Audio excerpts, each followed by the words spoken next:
ముందుగా అందరికీ belated very happy Shri Krishna Janmashtami. So నేను నా ఫ్రెండ్తో కలిసి బెల్లందూరులో ఉన్న శ్రీ వెంకటేశ్వర స్వామి గుడికైతే వచ్చేసాను.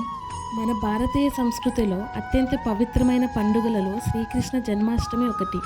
ధర్మాన్ని స్థాపించడానికి, అధర్మాన్ని నాశనం చేయడానికి, భక్తులను రక్షించడానికి ద్వాపర యుగంలో ఎత్తిన అవతారమే శ్రీకృష్ణ అవతారం. మనందరికీ తెలుసు, శ్రీకృష్ణుడు కేవలం యోధుడే కాదు, గొప్ప గీతాచార్యుడు కూడా. ప్రేమ, భక్తి, జ్ఞానం, కరుణకు ప్రతిరూపం. అతని బాలలీలలు మనలో ఆనందాన్ని కలిగిస్తే అతని గీత ఉపదేశం మనకు జీవన మార్గదర్శకం. ఇక్కడ దేవుణ్ణి కృష్ణావతారంలో అంగరంగ వైభవంగా అలంకరించారు. అలాగే గుడి చుట్టూ 4-5 చిన్న చిన్న గుళ్ళు అయితే ఉన్నాయి. అందులో నరసింహస్వామి, ఇంకా ఆంజనేయ స్వామి, ఇంకా అమ్మవారి విగ్రహాలు అయితే ఉన్నాయి.